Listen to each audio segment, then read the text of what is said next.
अरिहंताणं नमो सिद्धाणं नमो आयर्याणं नमो उवज्झायाणं नमो लोये सव्यसाहुणम् ओकारं बिन्दुसंयुक्तं नित्यं ध्यायन्ति योगिनः कामदं मोक्षदं चैव ओंकाराय नमो नमः। अविरल शब्दघनो विप्रक्षालित सकलभूतलमलगलङ्का मुनिभिरुपासित तीर्था सरस्वती हरतु नो दुरितान्।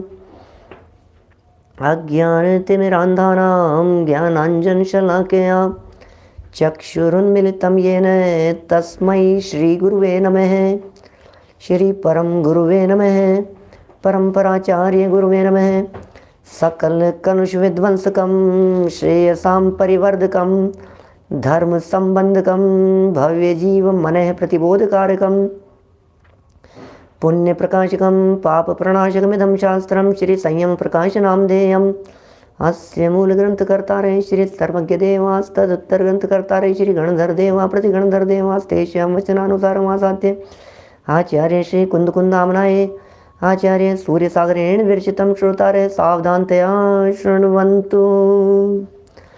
मंगलम भगवान वीरो मंगलम गौतमो गणी मंगलम कुंदकुंदाद्यो जैन धर्मोस्तु मंगलम सर्वमंगल मांगल्यम सर्वकल्याणकारिकं प्रधानं सर्वधर्माणां जैनं जयतु शासनं जैनं जयतु शासनम्। संयम प्रकाश नाम का ये ग्रंथ है, महाराज सूर्य सागर जी साहब द्वारा लिखी गई यह सुंदर रचना है। और श्रावकों के जीवन निर्माण के लिए कही जा रही बातों में जब ये कहा गया कि नित्य पूजन करना श्रावक का कर्तव्य है, नित्य पूजन की जानी चाहिए, श्रावक के माध्यम से की जानी चाहिए नित्य पूजन। और जब श्रावक नित्य पूजन करे तो फिर किसकी पूजन करे, इसे समझाते हुए देव का स्वरूप बतलाया। और देव के स्वरूप के साथ साथ में फिर यहाँ पूजन कैसे करें ये प्रकरण यहाँ चल रहा था। पूजन के 5 प्रकार बतलाए, 6 प्रकार बतलाए, पूजन के 5 अंग बतलाए, आवाहन, स्थापन, सन्निधिकरण, पूजन और विसर्जन, इनकी भी चर्चाएं की।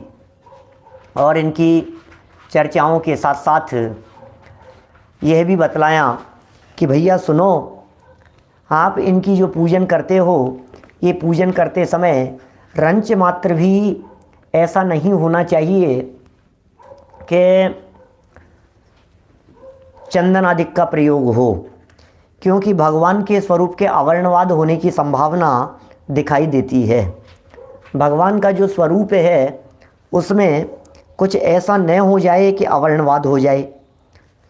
भगवान की पूजा चंदन से करो, बोले कोई दिक्कत नहीं है। भगवान की पूजा केसर से करो, बोले कोई दिक्कत नहीं है। चंदन केसर आदि के माध्यम से जो जैसी पूजन कर रहे हो, लेकिन भगवान के ही यदि आप इन चीज़ों को लगा देंगे तो फिर भगवान के सरागी होने का प्रसंग आएगा। और 2 पंक्तियाँ बड़ी सुंदर कल यहाँ कह दी थी।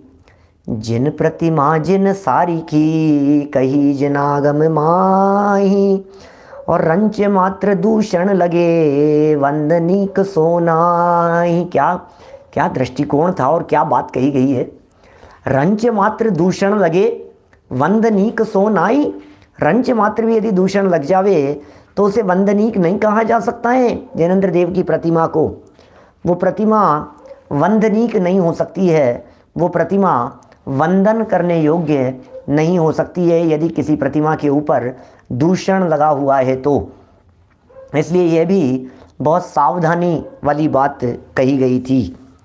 चलिए, ये सब चर्चाएं आपने कल सुनी हैं, बहुत गहराई से इन बातों के संबंध में विचार भी किया होगा। 20 पंथ और 13 पंथ की भी कल हमने चर्चा की थी। हम किसी पंथ की बात नहीं करते, क्योंकि हम पंथ से ऊपर उठकर जैनत्व की बात करते हैं। भगवान महावीर स्वामी 20 पंथी नहीं थे और भगवान महावीर स्वामी 13 पंथी नहीं थे। भगवान महावीर स्वामी स्थानकवासी नहीं थे। भगवान महावीर स्वामी दिगंबर श्वेतांबर नहीं थे। भगवान महावीर स्वामी तो भगवान थे, वे तो तीर्थंकर थे। वे 3 लोक के नाथ बने हैं, वे वे तीर्थंकर परमात्मा, यहाँ तो उनकी वाणी का सवाल है। यहाँ तो भगवान महावीर स्वामी की बात का सम्मान करने का प्रसंग चल रहा है। भगवान महावीर स्वामी, हम नहीं दिगंबर श्वेतांबर थानकवासी तेरे पंथी, ये तो रविंद्र जैन जी का भजन है ना। हम यही कामना करते हैं, कामना करते हैं, ऐसा आने वाला कल हो नगर नगर में बाहुबली, सारी धरती धर्मस्थल हो, हम यही कामना करते हैं। क्या मैं समझता हूँ हम में से बहुत सारे साधर्मी, 80-90% साधर्मी ऐसे होंगे जिन्होंने डायरेक्ट हमारे सम्माननीय जैन रत्न, हमारे राष्ट्र के ऐसे एक गायक, कलाकार, संगीतकार, निर्देशक जिन्होंने रामायण सीरियल के अंदर चौपाइयाँ गाई है, ऐसे रविंद्र जैन जी द्वारा लिखा गया और गाया गया ये सुंदर भजन डायरेक्ट भी सुना होगा उनके मुख से। हम तो ये भावना भाते हैं भाई साहब, किस बात का झगड़ा है, मैं आपसे ये पूछना चाहता हूँ। आप भी आत्माएं हैं और हम भी आत्माएं हैं। जब दोनों ही आत्मा हैं तो आत्मा की बात क्यों नहीं करते हो, शरीर की बात क्यों करते हो? बोलो। बहुतों ने देखा होगा, हमने भी देखा है खूब बचपन में।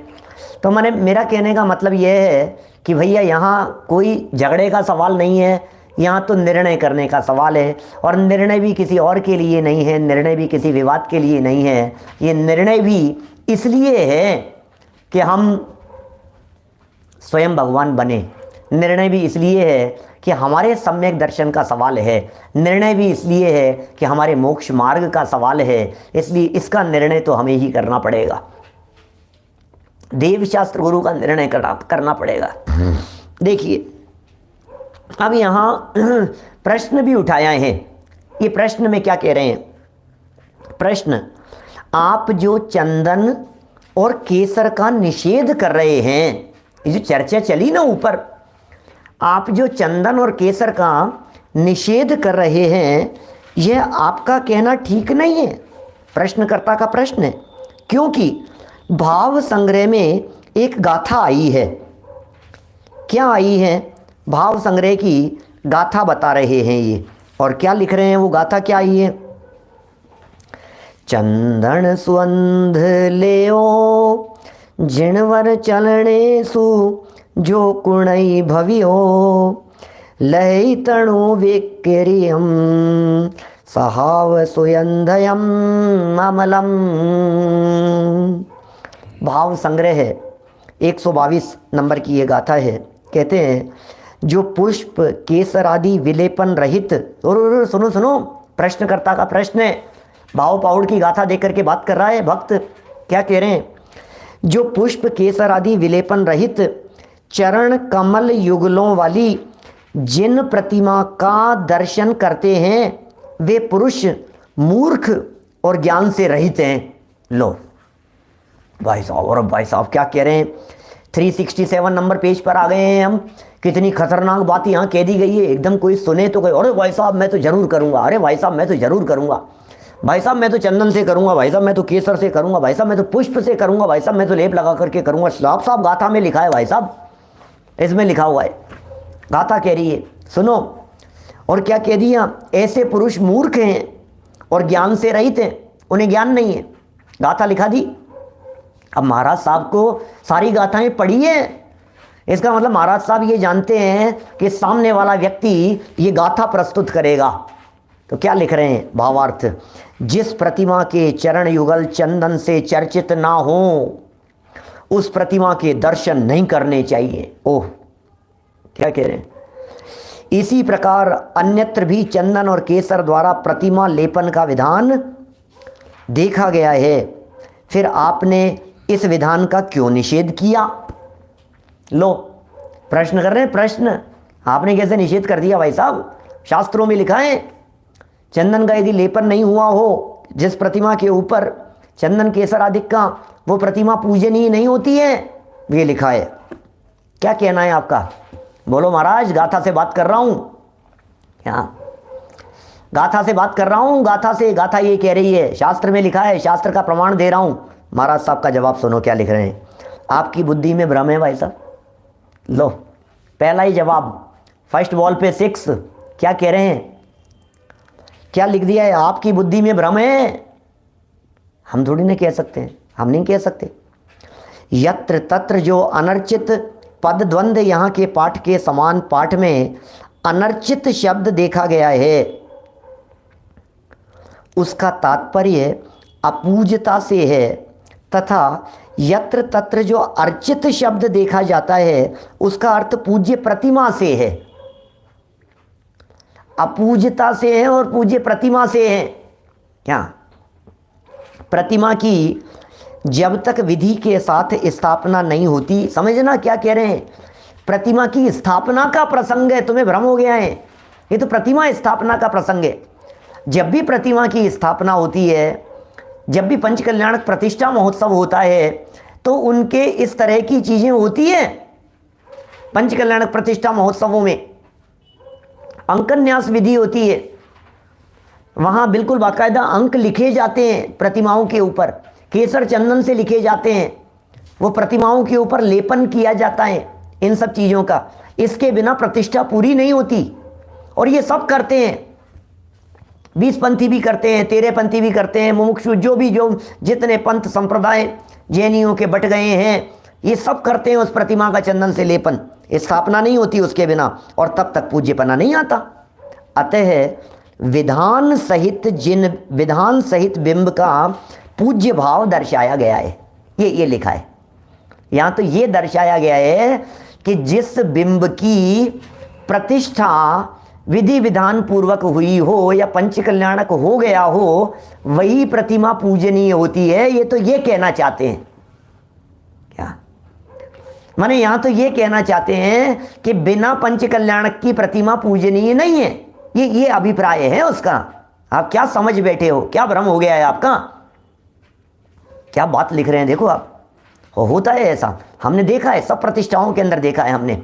प्रतिष्ठाचार्यों के माध्यम से बिल्कुल बाकायदा जब सारी विधि होती है तो सब वो किए जाते हैं इस तरह से, ए ई ऊ ये अक्षर सब लिखे जाते हैं, अंकन्यास विधि वगैरह सब होती है। ये सब प्रतिष्ठाचार्य वगैरह सब जानते हैं, अपन लोगों के समझ की बात नहीं है, लेकिन इतनी समझने की बात है कि उस पूरी विधि के अंतर्गत ये सारा प्रयोग होता है।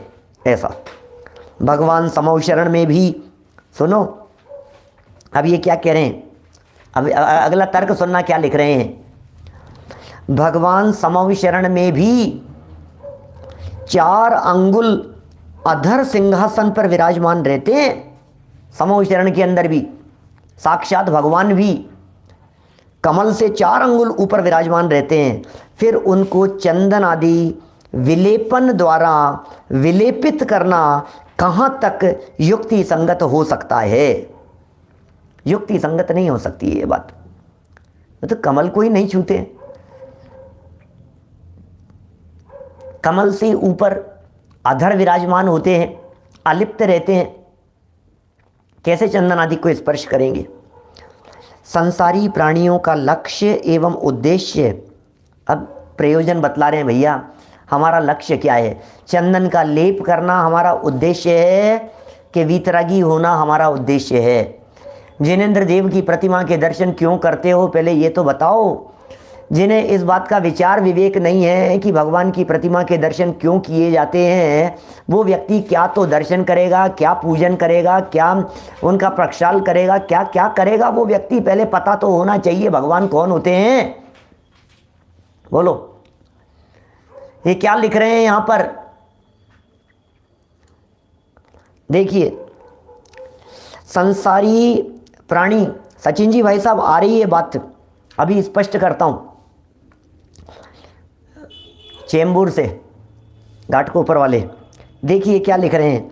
संसारी प्राणियों का लक्ष्य एवं उद्देश्य आदर्श जिनेंद्र वीतरागी के प्रतिबिंब को सामने रखकर, क्या क्या होती है भावना, संसारी प्राणी का लक्ष्य कह रहे हैं, और संसारी प्राणी का उद्देश्य क्या होना चाहिए। संसारी प्राणी का लक्ष्य क्या होना चाहिए, संसारी प्राणी का उद्देश्य। आदर्श जिनेंद्र वीतरागी के प्रतिबिंब के सामने रखकर स्वयं भी राग द्वेष रहित होकर आत्मशुद्धि का है ये प्रयोजन है। आत्मार्थी का प्रयोजन क्या होता है? पूजन करने वाले का प्रयोजन क्या होता है? अरे वीतरागी छवि को देखो, वीतरागी बन जाओ। निर्विकारी विकार रहित छवि को देखो और निर्विकारी हो जाओ। शुद्धता को देखो और शुद्ध हो जाओ। इसी के लिए तो है ये सब कुछ। किस लिए है ये सारी बातें? भगवान के दर्शन क्यों किए जाते हैं? तुम जैसा बनने के कारण शरण तुम्हारी आया, ये प्रयोजन है भाई साहब, दूसरा कोई प्रयोजन नहीं है। भगवान ही यदि सरागी हो जाएंगे तो फिर कैसे वीतरागता का उपदेश मिलेगा? भगवान सरागी नहीं है, भगवान की वीतराग छवि दिखाई देनी चाहिए और वीतरागी छवि को देख करके वीतरागता के भाव आने चाहिए। वीतरागी को लख वीतरागी बनो, क्या? वीतरागी को लख वीतरागी बनो, फिर समझ लो कि भव भव का फेरा गया। ओह, वीतरागियों को देखो, वीतरागी बनो, वीतरागी छवि को देखो और वीतरागी बन जाओ। वीतरागी को देख करके जिनेंद्र वीतरागी के प्रतिबिंब को सामने रखकर राग द्वेष रहित आत्मशुद्धि का प्रयोजन है। वह आत्मशुद्धि चंदन आदि परिग्रह भूषित प्रतिबिंब द्वारा किस प्रकार सिद्ध हो सकती है? ये क्वेश्चन है महाराज का। महाराज कह रहे हैं कैसे सिद्ध होगी? हमें आप ही बतला दो कैसे सिद्ध होगी। उस वीतरागता की सिद्धि कैसे होगी? चंदन आदि के द्वारा यदि लेप किया गया है तो उससे वीतरागता की सिद्धि किस प्रकार से होगी, कैसे होगी? जब हम चंदन आदि चर्चित प्रतिबिंब को आदर्श रखेंगे, क्या? जब हम चंदन आदि चर्चित प्रतिबिंब को आदर्श रखेंगे, यदि हमारे आदर्श होंगे वे चंदन से चर्चित परिग्रह से भूषित प्रतिमा, उसको आदर्श रखेंगे तो तदनुकूल हमको एवं तत्स्वरूपानुयायी अनगार मुनि को भी शरीर पर केसर आदि परिग्रह रखना बन सकता है। This is a big problem. सोचना जरा, आपने भगवान के लगा दिया चंदन, अब भगवान के चंदन लगा दिया तो बोलो महाराज के चंदन लगाना कि नहीं लगाना? मुनिराज के चंदन का लेप करना या नहीं करना? मुनिराज के भी चंदन का लेप रखना बन सकता है। और जब परिग्रह से ही मुक्ति होने लग गई तो क्या बात रह गई? मुनि होने की आवश्यकता ही नहीं बनेगी। लो, ये क्या लिख रहे हैं? धीरे धीरे धीरे धीरे करके भाई साहब उंगली पकड़ते पकड़ते पोंचा पकड़ने जैसी स्थिति बन जाती है। धीरे धीरे विकृतियां बढ़ती चली जाती है। कितनी बड़ी सोच कह रहे हैं। मुनि बनने की क्या जरूरत है फिर? तुम्हें यदि परिग्रही रखना है तो इसका मतलब सूर्य सागर जी महाराज कितने दृढ़ थे। सोचो तो सही इन सब बातों के प्रति, इनकी दृढ़ता तो देखो। आपको सोचना पड़ेगा, क्या बहुत गहराई से सोचना पड़ेगा। कितने स्पष्ट शब्दों में वे बात कह रहे हैं, बहुत स्पष्ट शब्दों में कह रहे हैं। भाई साहब सुनो, प्रतिमा पे लगा दो तो महाराज पे भी लगा दो। सुनो, मैं कहना चाहता हूं हमारे साधर्मियों से, आप यदि भगवान के मुकुट लगा रहे हैं तो महाराज को भी मुकुट पहना दो। सुनो, यदि आप भगवान की प्रतिमा उसको गले में चैन पहना रहे हो, आभूषण पहना रहे हो, तो मुनिराज को भी पहना दो, साधुओं को भी पहना दो। हैं आप तैयार? मैं करता हूं कभी कभी ऐसी बात हमारे कुछ साधर्मियों से, अरे क्या बात करते हो आप? हो सकता है? नहीं हो सकता। नहीं साहब, मुनिराज कैसे पहनेंगे साहब, मुनिराज कैसे रखेंगे भाई साहब, मुनिराज का तो नहीं हो सकता है। फिर रख लो ना, भगवान को भी परिग्रही कर दो, मुनिराजों को भी परिग्रही कर दो, और फिर परिग्रह सहित ही मुक्ति मान लो। फिर मुनि बनने की जरूरत क्या है? फिर तो सभी कर दो, सब जो तुम्हें जो करना है जैसे जो करो। तुम घर में रहते रहते आराम से मौज मस्ती से पत्नी के साथ में परिवार के साथ में रह करके भोग भोगते हुए अपने आराम से अपनी गद्दी पर बैठ करके राज दरबार में बैठे बैठे मुक्ति की प्राप्ति कर लेना, तुम्हें जो करना हो जो। क्या करें बोलो अजय सोगानी जी साहब? आपको यदि ऐसा लगता है कि ये निर्दोषता है तो जो निर्दोषता है फिर उसका पालन कर लीजिए। मैं इस तरह के तर्क में जैसे कई बार कहता हूं ना, समझ लीजिए यदि पूजन करना धर्म है, मान लीजिए तो फिर महाराज से भी कराओ। अणुव्रत यदि धर्म है तो फिर वो महाव्रत में क्यों कन्वर्ट कर देते हैं उनको? सोचना जरा, एक एक स्टेप इसी तरह के होंगे ना, बात तो इसी तरह की होगी। देखो भैया, फिर तो मुनि बनने की भी आवश्यकता ही न बनेगी। भगवान के पास बाह्य और अभ्यंतर अणु मात्र भी परिग्रह न था भगवान के पास में। समझना बात क्या कह रहे हैं। भगवान 24 प्रकार के परिग्रह से रहित हैं। भगवान बाहर में भी परिग्रह नहीं था भगवान के पास में, अंदर में भी परिग्रह नहीं था। अरे भाई साहब, परिग्रह की क्या बात करें, परिग्रह की स्वीकृति तो जैन दर्शन में वैसे ही निषेध है।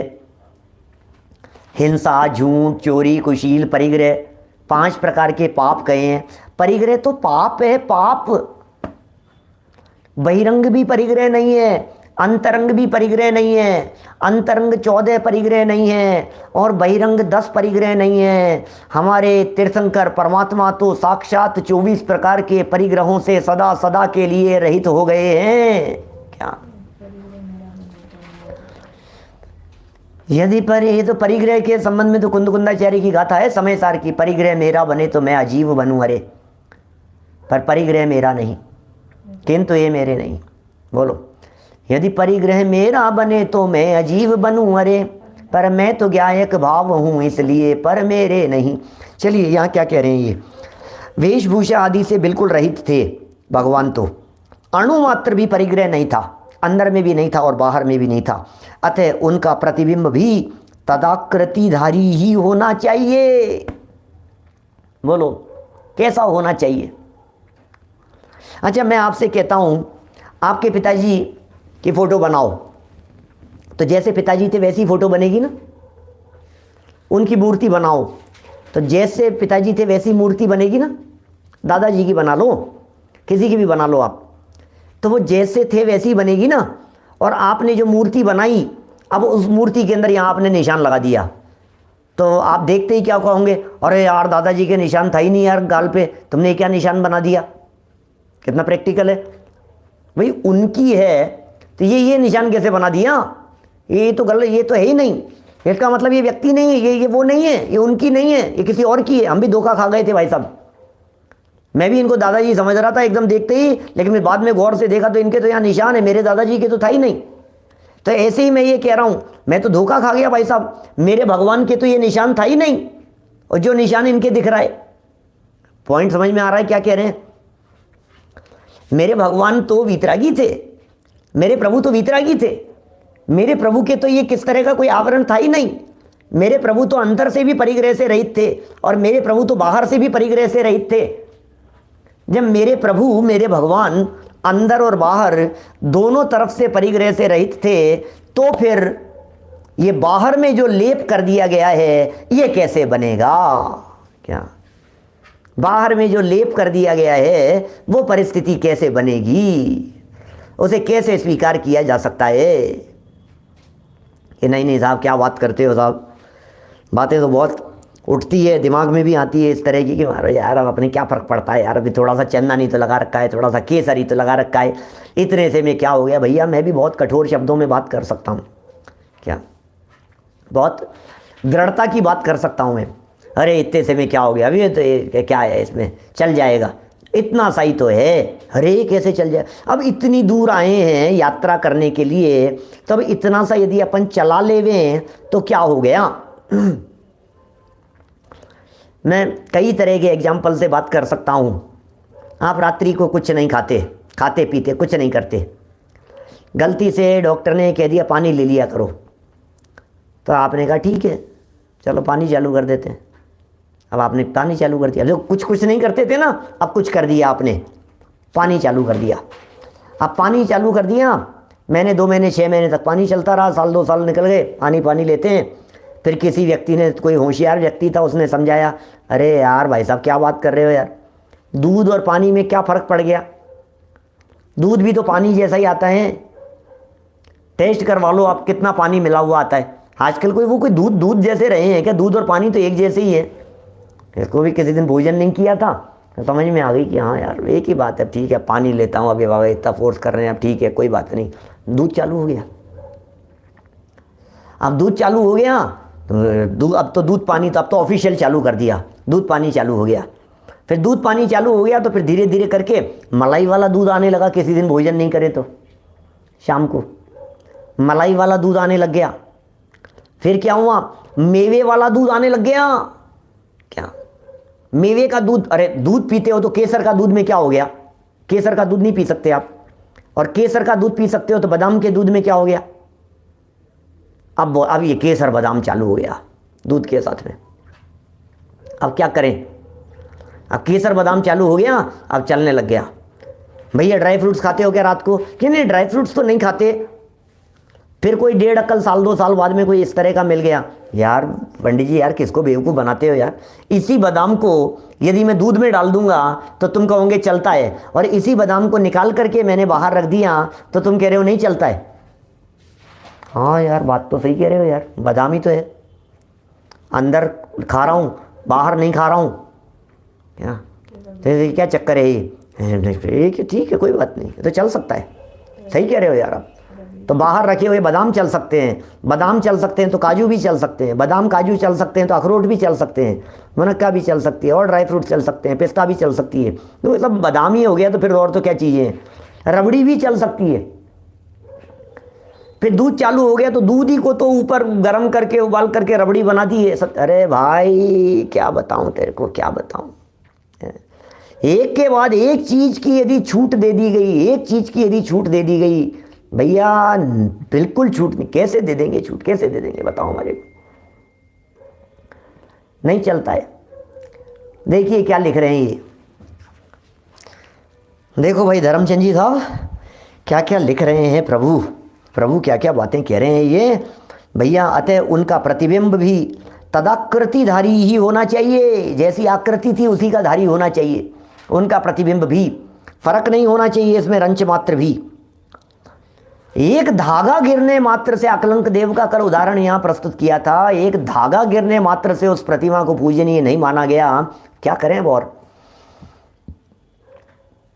एक धागा गिर गया और प्रतिमा पूजनीय नहीं है, खत्म हो गया, धागा गिर गया, उंगाल करके चले। खैर ये आदर्श नहीं है ये बात, माने ये तो तात्कालिक परिस्थितियों जन्य बात थी, है ना, इसलिए उन्होंने उसको उंगाल दिया। लेकिन वो उंगालना भी, क्योंकि वो क्या है, कभी किसी के ऊपर धागा गिरा हुआ रह गया, रखा हुआ रह गया और तुम उसको कुछ भी करो, ऐसा नहीं ये सब। लेकिन कहने का अभिप्राय यह है उस उदाहरण में और उनके जीवन में घटी हुई घटना में, अकलंक स्वामी के जीवन में घटी हुई घटना में, कि उसे परिग्रही मान करके और उसको उंगाल जाने में उन्होंने ये समझा कि अब ये परिग्रही हो गई है, पूजनीय नहीं है, ये हमारे भगवान नहीं है। धर्म की रक्षा के लिए उन्होंने ये कार्य किया था। बहुत छोटी छोटी सी बातें हैं लेकिन विचारणीय होती हैं। हमारे यहाँ उत्तर भारत से दक्षिण भारत के अंदर बहुत सारे लोग जब जाते हैं वे कहते हैं अरे पंडित जी क्या करें, अरे पंडित जी क्या करें, कैसी बात है, अभी तो हम तो भाई अपना लोटा छान करके पियो, अपना ध्यान रखो, अपना विचार विवेक का ध्यान रखो, ऐसा कैसे हो सकता है, बर्दाश्त के योग्य बात नहीं होती है। बातें छोटी छोटी सी होती है लेकिन अपनी श्रद्धा का सवाल है ना, श्रद्धा अपने साथ है भाई साहब, हमारी श्रद्धा नहीं विचलित हो सकती है, हम अपनी श्रद्धा से डिग नहीं सकते हैं। कोई अवर्णवाद का सवाल नहीं है, कोई निंदा का सवाल नहीं है, कोई आलोचना का सवाल नहीं है। अच्छा मैं आपसे ये कहता हूँ, चलो मैं उदाहरण को कई तरह से घुमा फिरा सकता हूँ, मैं कई तरह की बातें कर सकता हूँ। आपके लड़के को विवाह करना है क्या, और 10 लड़कियाँ देखी, अब शादी तो एक ही से करेगा ना, 9 से नहीं करी तो नहीं करी तो नहीं करी, इसमें क्या है, कहीं पसंद नहीं है, हमें नहीं जच रही है, कि क्या नहीं जच रही है बताओ, क्या कमी है, आप तो कमी बतलाओ। अरे कमी का क्या सवाल है, हमें नहीं जचती है, बस सीधी सी बात है, हमारी ज़िंदगी का सवाल है, हमें जिसके साथ में ज़िंदगी जीनी है, तो ये तो सीधी सी बात है ना, इसमें क्या है। ऐसा थोड़ी ना कहा जाएगा कि नहीं इन्हें कमी बतलाओ, इनमें कमी बतलाओ, इनमें दोष बतलाओ। अरे आपकी सुपुत्री बिल्कुल निर्दोष होगी लेकिन मेरे लिए योग्य नहीं है, हमें उससे कोई दुश्मनी नहीं है, हमें उससे कोई बैर नहीं है, हमें उसकी कोई निंदा आलोचना नहीं करनी है, लेकिन भाई मेरा मन नहीं मानता है, ख़त्म है बात सीधी सी, इसमें क्या करें। तो हमारे मन की, हमारा जो श्रद्धाएं हैं, हमारी श्रद्धा, हमारा मस्तक नहीं झुकता है भाई साहब, हम क्या करें? हम कोई आपसे झगड़ा कर नहीं रहे, हम कोई आपसे विवाद कर नहीं रहे। तो बहुत बहुत बहुत विचारणीय बातें हैं और गंभीरता से इन बातों के संदर्भ में विचार करना चाहिए। जो लग रहा है, हाँ लगा हुआ है, और बाद में यदि उसे धोती दुपट्टा पहन करके, शुद्ध वस्त्र पहन करके, धुले हुए वस्त्र पहन करके आपने शुद्धता से जा करके प्रक्षाल किया और फिर उसमें यदि उसको हटाया और वो हटा है, उसके बाद में वो प्रतिमा जरूर पूजनीय हो जाती है, उसमें कोई बाधा नहीं है। जिस समय आप दर्शन कर रहे हैं उस समय प्रतिमा में वीतरागता चाहिए। हमें तो वीतरागता के दर्शन करने। कोई व्यक्ति ये कह देवे, यहाँ कई तरह के कई लोग तर्क करते हैं और इस तरह की बातें कहते हैं, पंडित जी एक बात बतलाओ, हमें एक बात कहनी है आपसे कि आप तो वीतरागता देखो ना यार, आप देखते ही क्यों, आपके क्या फर्क पड़ता है, होगा क्या? माने आप तो वीतरागता देखो। कैसे देखें भैया, कैसे देखें? माने प्रतिमा वीतरागी होनी चाहिए, अवर्णवाद रंच मात्र भी जिनेंद्र प्रतिमा का नहीं होना चाहिए। मैं बहुत सारे तर्क उछल रहे हैं मेरे दिलो दिमाग में, बातें समझाने के लिए, बतलाने के लिए, लेकिन भाई साहब पढ़ते हैं अपन, आगे बढ़ते हैं, है ना। 367 नंबर पेज पर नीचे, प्रतिबिंब की पूजन भगवान की प्रतिछाया रूप तदाकृतिधारी का ही होना चाहिए। कितना सुंदर वाक्य है? बोलो, प्रतिबिंब की पूजन, प्रतिबिंब की पूजन क्या? भगवान की प्रतिछाया रूप तदाकृतिधारी का ही होना चाहिए। जैसी आकृति भगवान की होती है उसी का होना चाहिए, क्योंकि प्रतिबिंब का शब्दार्थ ही तदाकृतिधारी का है। प्रतिबिंब, प्रतिमा, प्रतिबिंब, प्रतिबिंब जैसा था वैसा। प्रतिबिंब किसका नाम है? प्रतिमा, प्रतिमा जैसे थी वैसी की वैसी, उसे कहते हैं प्रतिमा। सेम टू सेम को प्रतिमा कहा जाता है। इनके धारी हैं, ये कह रहे हैं अमर कोश में कहा है। सुनिए, अमर कोश की बात सुनिए। प्रतिमा, प्रतिबिंब, ये इन शब्दों के क्या अर्थ हैं, इनके पर्यायवाची बतलाए हैं। कैसे, क्या कहते हैं? प्रतिमानं प्रतिबिंबं प्रतिमा प्रतियातना प्रतिच्छाया प्रतिकृतिर्चर्या रचा पुंसिम प्रतिनिधिः। प्रतिमान, प्रतिबिंब, प्रतिमा, प्रतियातना, प्रतिच्छाया और प्रतिकृति तथा प्रतिनिधि, ये शब्द प्रतिमावाची हैं एवं भगवान की आकृतिधारी मूर्ति को कहते हैं। ये सारे शब्द भगवान की आकृतिधारी मूर्ति को कहते हैं। जैसे भगवान की मूर्ति, जैसा भगवान का स्वरूप, जैसा भगवान का आकार प्रकार, उसको कहते हैं ये प्रतिकृति कहते हैं उसे। यदि चंदन केसर आदि भक्ति भाव से चढ़ाया ही जावे तो भगवान की मूर्ति पर न चढ़ाया जावे। समझना, आप चढ़ाइए, केसर का निषेध नहीं है, चंदन का निषेध नहीं है। चंदन से चर्चूं चरणाम्बुज, हे भगवान चंदन से आपके चरण कमलों की पूजा करता हूं, लेकिन इसका अर्थ ये थोड़ी ना है कि मैं चंदन ही आपके लगा देता हूं, ऐसा थोड़ी ना होगा। माने बड़ा भाव छिपे हैं इनमें। आप जिस चीज से पूजन की जा रही है उस चीज को लगाया थोड़ी ना जाता है। जिस चीज से आपकी पूजन की जाए वो आपके लगा देवे, तो कैसे पूजा कर रहे हो यार आप? फिर दीपक से कोई व्यक्ति आरती करे, हाथ पे लगा देवे, जला देवे, अरे क्या कर रहे हो भाई, तू जला रहा है, तू ये क्या कर रहा है? देखिए, क्योंकि देवताओं ने समव शरण की विभूति की तथापि भगवान उससे अलग रहे। क्या कहा? देवताओं ने समव शरण की विभूति की, माने देवताओं ने समव शरण की विभूति बनाई, माने देवताओं ने समव शरण की रचना की, देवताओं ने छत्र चमर भामंडल अष्ट प्रातिहार्य लगाए, देवताओं ने स्वर्ण कमलों की रचना की, 20-20 हजार सीढ़ियाँ, समव शरण, और जगह जगह उसमें गंधकुटी बन रही है और क्या क्या बन रहे हैं, और कल्प वृक्ष लग रहे हैं, चैत्य प्रसाद भूमि, खातिका भूमि, लता भूमि, उपवन भूमि और न मालूम क्या क्या, वो सब उसके अंदर लग रही है। और मानस स्तंभ लगे हुए हैं और सारे दुनिया भर की आकृति आकार प्रकार सब कुछ बनाया है।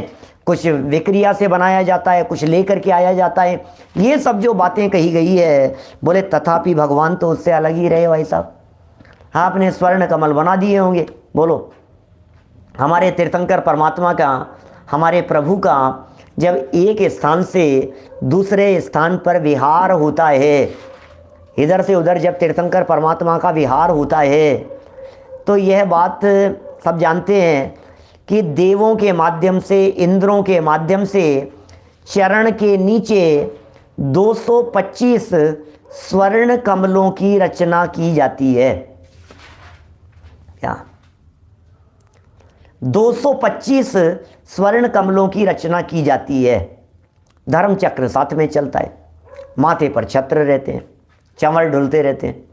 तो बतलाइए, जब स्वर्ण कमलों की रचना होती होगी, भगवान कितने खुश होते होंगे ना, यार मेरे लिए 225 स्वर्ण कमल लगाए। अरे काय के कमल, तेरे क्या करना है इन कमलों का, क्या बात कर रहा है, हमें कमल का क्या लेना देना। प्रभु सिंहासन लगा दिया आपके लिए, प्रभु अशोक वृक्ष है, सिंहासन है, छत्र चमर भामंडल लगे हैं, भामंडल भी लगाया है प्रभु आपके लिए। सुनो, प्रभु तो कमल से 4 अंगुल ऊपर अनटच, अछूते, बिना छुए हुए जैसे अलिप्त रहते हैं। क्या क्या बतलाएं, स्वर्ग में भी ऐसा कमाल नहीं है। 4 अंगुल ऊपर अधर विराजे, कैसे कैसे स्वरूप हैं उन प्रतिमाओं के, भगवान के, तीर्थंकर परमात्माओं के समव शरण में प्रतिमा से अलग ही रहते हैं। लोग द्रव्यों से पूज, और क्या लिख रहे हैं, आप लोग पूजन का द्रव्य चढ़ाते हैं, प्रतिमा से अलग ही रहता है। करो पूजा करो, भगवान पे थोड़ी। भगवान जलम निर्वपामीति स्वाहा, तो जल चढ़ाओ कहाँ पे, भगवान के ऊपर। चंदनम निर्वपामीति स्वाहा, तो भगवान के ऊपर चंदन चढ़ाओ। अक्षतम निर्वपामीति स्वाहा, अरे भगवान तेरे, तुम्हारे जो ये भक्त हैं, ये भक्त लोग तो तुम्हें बेवकूफ़ बनाते हैं और थाली के अंदर सामग्री चढ़ाते हैं, हम तो तुम्हारे ऊपर ही चढ़ाएंगे। अक्षतम, पुष्पम नैवेद्यम, भगवान के हाथ में चढ़ाओ, माथे पे चढ़ाओ। अरे क्या भाई क्या कर रहा है। जब अष्ट द्रव्य से पूजन करता है और थाली में चढ़ाता है, तो यही तो कह रहे हैं, चंदन से पूजन कर, केसर से कर, हैं, जल चंदन बोल रहा है, चंदन चढ़ा, तो कहाँ चढ़ाना है, थाली में चढ़ाना, कलश में चढ़ा, जहाँ चढ़ाना है वहाँ चढ़ा। बोलो, इसलिए वहाँ पर उनकी पूजा की गई है। देखो, प्रतिमा से अलग ही रहता है। जहाँ पर कोई मुनि अथवा तीर्थंकर आहार के लिए गए, मुनिराज आहार के लिए गए हैं, मुनि गए हैं अथवा तीर्थंकर गए हैं, किसी जगह पर गए हैं, आहार के लिए गए हैं, वहाँ पर उनकी पूजा की गई, तीर्थंकरों की पूजा की गई, हाँ, अथवा गंधादि वस्तु चढ़ाई गई, वह उनके चरण स्पर्श से पूज्य पृथ्वी पर चढ़ाई गई। समझ में आ रही है बात। किसी जगह पर तीर्थंकर गए, मुनिराज गए, उनकी पूजन की, तो ये सब उनके चरण स्पर्श से पृथ्वी पर चढ़ाई गई। उत्तर पुराण में 521वें पद्य का प्रमाण भी इसमें दिया जा सकता है। महावीर पुराण में लिखा है कि गंधादिभिर् विभूष्य तत् पादोपांत महीतलम परमान्नम त्रिशुद्ध्यास्मै शोधितेष्टार्थ साधनम। महावीर स्वामी दीक्षा लेने के बाद राजा नृप कुमार के घर पारणा के लिए पधारे। महावीर पुराण का प्रमाण है ये, महावीर पुराण के आधार पर कह रहे हैं। अरे भाई, चरणों की पूजा चंदन से की गई, तुम इसका अर्थ ये क्यों लगाते हो कि चरणों पर चंदन लगाया गया?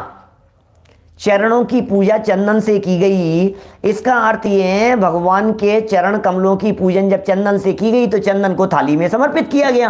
कितनी सीधी सी बात होती है। अब इसका ये अर्थ लगा लिया गया कि नहीं, हम तो उनके चरणों पर ही लगाएंगे। क्या बोलो, क्या कहें? देखिए बात कह रहे हैं यहां, महावीर स्वामी दीक्षा लेने के बाद राजा नृप कुमार के घर पालना के लिए पधारे। उस समय राजा ने भगवान के चरणों एक निकट की भूमि गंधादि द्रव्य से विभूषित मन, वचन और काया की शुद्धि पूर्वक इष्ट के साधनभूत परमान्न को दिया।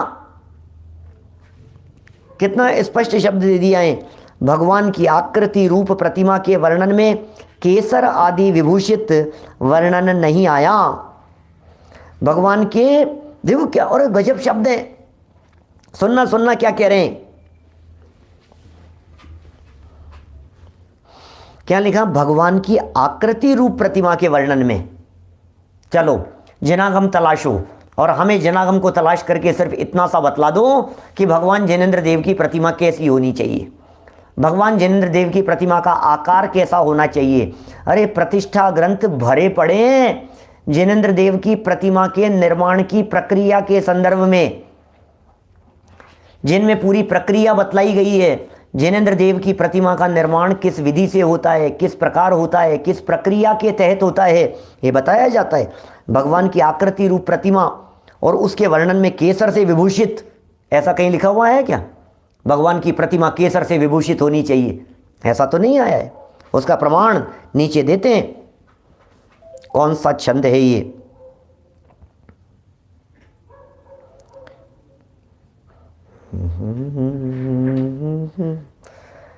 द्युतिमंडल भासुरांग यष्टिर्भुवनेषु त्रिषु भूतये वृत्त प्रवृत्तः वपुषा प्रतिमा जिनोत्तमानां प्रतिमा प्राञ्जलि रश्मि वन्दमानः विगतायुध विभूषः प्रकृतिस्थः कृतिनां जिनेश्वराणां प्रतिमाः प्रतिमाग्रहेषु कान्त्या प्रतिमाः कल्मष शान्तये भिवन्दे।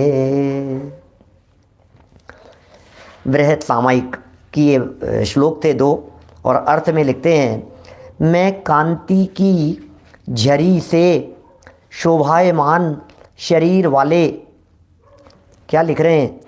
मैं कांति की झरी से, झरी कांति की इस झरी से शोभायमान शरीर वाले तीनों लोक के प्राणियों के हित करने के लिए प्रवृत्त, तीन लोक के प्राणियों का हित करने के लिए प्रवृत्त शरीर के प्रतिबिंब रूप भगवान की प्रतिमाओं को वंदन करता हूँ। ओह, भगवान की प्रतिमाएं तो कैसी होती है, अपने आप ही शोभायमान होती है। भगवान जिनेंद्र देव का स्वरूप तो मूल में स्वयं ही शोभायमान होता है। जिन मंदिर में भगवान की आकृति को धारण करने वाली आयुध की आकृति विकार और विभूषण से रहित, कांति से युक्त, पापों की शांति के लिए मैं उस प्रतिमा को नमस्कार करता हूँ। जिनेंद्र देव की प्रतिमाएं जिन मंदिर में कैसी होती है, कैसी होनी चाहिए जिनेंद्र देव की प्रतिमाएं, प्रतिमा किस प्रकार की होती है। मैं तो ये कहता हूँ, कोई व्यक्ति पैरों पे लगा देगा, फिर कोई व्यक्ति हाथ पर लगा देगा, फिर कोई व्यक्ति, ये होली का दिन हो ना, तो भगवान को, अरे भगवान गाल पे भी केसर लगा देता हूँ आपके, थोड़ा सा क्या हो गया है। फिर कहीं ऐसे भी मिल जाएंगे, प्रभु तिलक लगा देता हूँ आपके, बोल लो भगवान की तिलक लगा देगा। सोचना किस तरह की स्थिति। अभी मैंने बतलाता हूँ आपको, आप लोगों में से बहुत लोगों को पता भी होगा, हमारे दक्षिण भारत के लोगों को पता भी होगा, 26 जनवरी के दिन, 15 अगस्त के दिन घटनाएं, पुरानी फोटोएं मिल जाएगी आपको नेट पर, यूट्यूब पर, नेट वेट पे सर्च करेंगे आप, गूगल वगैरह पे, तो आपको मिल जाएगी। तिरंगा अभिषेक, अरे आज तो देश आज़ाद हुआ था।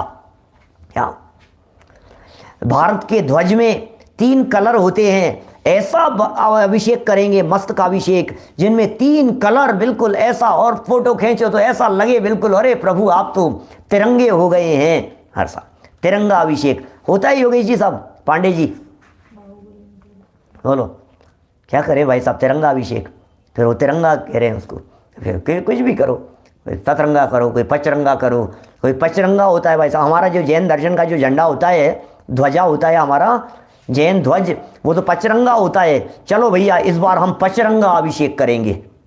वाह भाई साहब, बहुत जगह हो रहा है, होने लग गया है, धीरे धीरे होने लग गया है, जगह जगह तिरंगा अभिषेक होने लग गया, फिर पचरंगा अभिषेक होगा। आपने पंचामृत तो सुना होगा, लेकिन ये तो पचरंगा अभिषेक है। लो पचरंगा अभिषेक, क्या कहें, भगवान की तो छवि कैसी है भाई साहब, वीतराग छवि है, वीतरागी जिनेंद्र देव की प्रतिमाएं हैं। क्या बताएं, जितना कहो उतना कम है भाई साहब, जितना कहो उतना कम है। आगे तो देखते जाओ आप, देखते जाओ क्या क्या होने वाला है, देखते जाओ धीरे धीरे करके क्या क्या होने वाला है। जो करा दे वे सो कम है, कुछ भी करा दो।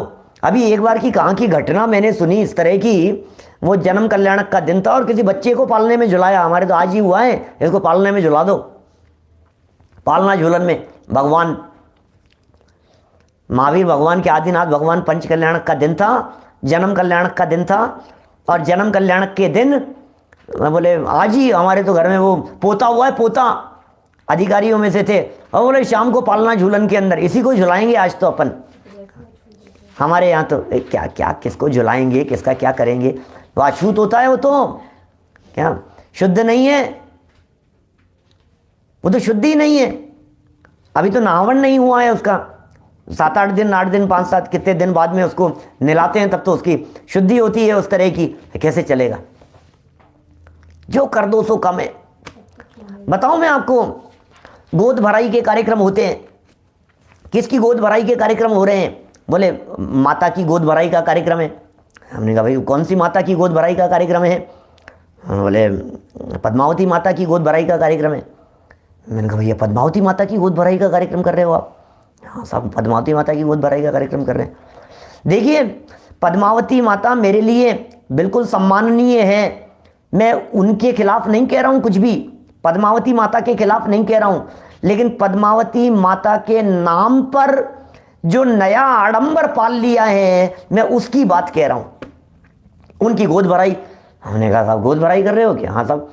तो मैंने कहा आपको पता है गोद भराई किसकी की जाती है?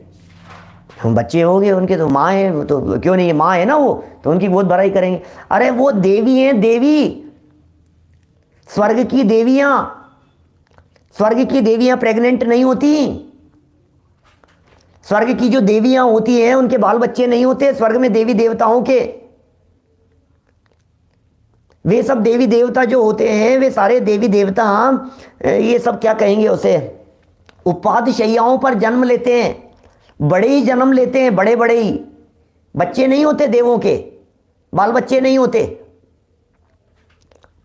तो फिर कैसे क्या नहीं, माँ है साहब, माँ है तो हम उनके बच्चे हैं, वो हमारी माँ है। अरे वो माता पिता होते ही नहीं है देवगति के जीवों में, उनमें माता पितापन का व्यवहार नहीं बनता है। क्या बताएं, कुछ भी करो, जो करना हो तो करो। आपको सौदर में इंद्र महाराज, दूसरे इंद्र महाराज आएंगे, उनको ढोक देंगे, न मालूम क्या क्या। अरे जो जो बातें क्या क्या चल रही है। चलो खैर, अपने को तो यहाँ क्या कह रहे हैं, भगवान की प्रतिमाओं के स्वरूप की चर्चा चल रही है। 16 इंद्र बना दिए भाई, इंद्र 12 ही होते हैं, आपने 16 बना दिए, क्या करें? हाँ 32 बना दिए, 16 इंद्र और 16 प्रति इंद्र। अरे होते ही 12 इंद्र और 12 प्रति इंद्र हैं, स्वर्ग 16 हैं, इंद्र तो 12 ही हैं। क्या इंद्र कितने होते हैं? इंद्र 12 ही होते हैं, 16 स्वर्गों में 12 ही इंद्र होते हैं। कि हाँ, तो पंचकल्याण प्रतिष्ठा महोत्सवों में कि अरे यार 4 और बना दो, क्या फर्क पड़ गया, कौन जानता है, 12 की जगह 16 बना दो, 4 इंद्रों के पैसे एक्स्ट्रा आएंगे। क्या बताएं, हम तो भैया जो बात सच्ची है सो आपको बात बतला रहे हैं, जिसको जितनी जचे उतनी स्वीकार करना, नहीं जचे तो सामने आपके कान है, प्रकृति की देन सामने से निकाल देना। जो अच्छी बात लगे उस अच्छी बात को स्वीकार कर लेना, जो बात आपको नहीं जचे उस बात को मत मानना। इसमें क्या है, सीधी सी बात है ना। बात तो जिनवाणी की है, जो बात है मैं तो वो सच्ची बात कहूँगा आपसे। सुनो जरा क्या लिख रहे हैं। जो बात शास्त्र में लिखी है उस बात को आपको पढ़ करके सुना रहा हूँ। फिर यदि किसी को ऑब्जेक्शन हो मेरी द्वारा कही गई इन बातों में, तो मेरी नहीं है, सूर्य सागर जी महाराज की है, उनसे जाकर के निपट लेना महाराज साहब से। लेकिन ध्यान रखना, सूर्य सागर जी महाराज साहब से निपटने के लिए आपको स्वर्ग में जाना पड़ेगा, और ये बात पक्की है कि मरे बिना स्वर्ग मिलता नहीं है। अब मैं क्या करूं, लिख करके चले गए। सुनो क्या करें। उल्लिखित, ये कहाँ पढ़ रहा हूं मैं, ये देखो, जिन मंदिर में भगवान की आकृति को धारण करने वाली, दूसरे श्लोक का अर्थ है, जिन मंदिर में भगवान की आकृति को धारण करने वाली आयुध की आकृति विकार वाली है, आयुध अस्त्र शस्त्र वाली, और विभूषित से रहित है, आयुध भी नहीं है, आकृति विकार से रहित है, विभूषण से रहित है, कांति से युक्त पापों की शांति के लिए, वो कांति से युक्त है जिनेंद्र देव की प्रतिमा, पापों की शांति के लिए मैं उस प्रतिमा को नमस्कार करता हूँ। उल्लिखित पद्यों में गंधादिक से अलंकृत मूर्ति का विधान नहीं है। जनागम में जहाँ जहाँ लिखा है ना, वो इनसे अलंकृत मूर्ति का विधान नहीं है। अतः गंधादि प्रतिमा पर चढ़ाना, प्रतिमा पर चढ़ाना, आप पूजा कीजिए, गंध से पूजा कीजिए। आप केसर चंदन जैसे कहते हैं, चंदन जैसे कहा जाता है, आप उससे पूजन कीजिए, लेकिन चंदन से पूजन कीजिए, लेकिन भगवान पर चढ़ाने का उल्लेख तो नहीं है। प्रतिमा पर चढ़ाना वर्जनीय है। मूलाचार के मूल गुणाधिकार में प्रतिमा का स्वरूप बतलाया है, उसमें भी निभूषण शब्द द्वारा गंधादि से रहित निर्ग्रंथ मूर्ति की उपासना की गई है। मूलाचार में, मूलाचार में स्पष्ट रीति से ये कहा गया है, निभूषण, निभूषण, भूषण से रहित हैं, हमारे भगवान के आभूषण नहीं होते। अरे काहे के आभूषण, अरे बिना आभूषणों के ही, बिन श्रृंगार सहज ही सोहे, ऐसी जिनेंद्र देव की प्रतिमा है। जैसे कि कहा है, ये मूलाचार का प्रकरण, यहाँ निर्भूषणत्व वाला प्रकरण ये आगे दिया है। मैं आज नहीं पढ़ रहा हूँ इस प्रकरण को, क्योंकि अभी और भी बहुत सारी बात लिख रहे हैं। क्या जिन बिंब पर केसर चढ़ाने का निषेध, ये एक संधि भट्टारक ने भी किया है, ये भी प्रकरण है नीचे। एक ही भाव स्तोत्र को भी प्रस्तुत किया है। आगे प्रमाण दिए हैं इसके संदर्भ में, प्रमाण प्रस्तुत किए हैं। तो कल अपन इन प्रमाणों को पढ़ेंगे। आज की चर्चा को हम यहीं विराम देते हैं। ओम शांति। प्रातःकाल मिलेंगे हम आपसे 9:20 पर, दोपहर में 4 नहीं मिलेंगे। सिंगोली में पंचकल्याणक प्रतिष्ठा महोत्सव का आयोजन है।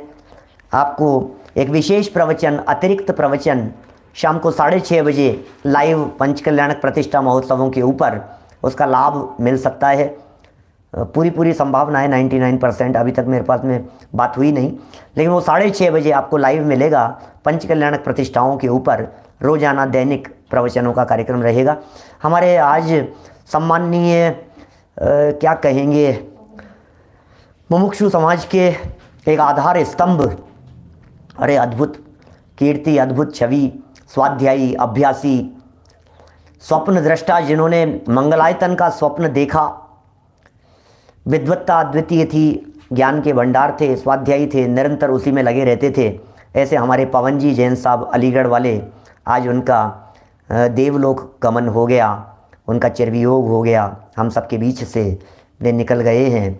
दिवंगत आत्मा की शांति की मंगलमय हम यहाँ कामना करते हैं, और हम ये भावना भाते हैं कि वे अल्पकाल में चतुर्गति के दुखों से मुक्त होकर परम पद की प्राप्ति करें। ऐसी भावना है हमारी। जीवन उनका बहुत अंत समय तक बिल्कुल साधना में, आराधना में, समर्पण भाव से, इस तरह से उनका जीवन बीता था। छठ खंडागम का स्वाध्याय चल रहा था, अभी नियमित वाचना चल रही थी धवलादिक की। नियमित वाचना चलती थी, नियमित स्वाध्याय चलता था, बहुत गहरे अभ्यासी थे, मेरे से बहुत प्रेम रखते थे। जब कभी भी मेरे पास में फ़ोन आता था तो संजीव भैया, संजीव बाबू ये इसका क्या अर्थ है, ये क्या है, यहाँ इसका क्या अर्थ समझते हो, आपको क्या अर्थ लगता है इसका, ऐसी चर्चाएं करने के लिए ही उनका हमेशा कॉल आता था, बात करते थे। आज भी हमारे बीच में नहीं है। सच में हृदय से हम उनके प्रति श्रद्धांजलि व्यक्त करते हैं। ओम शांति। जावान निज निधि निज में बताई, यह अनंत उपकार है, उसके लिए जिन वाणी माँ को वंदना शत बार है, वंदना शत बार है। नौ बाणों का नमो हरिहंताणम, नमो सिद्धाणम, नमो ऐरियाणम, नमो ज्ञानम, नमो लोये सव्यसाहुणम,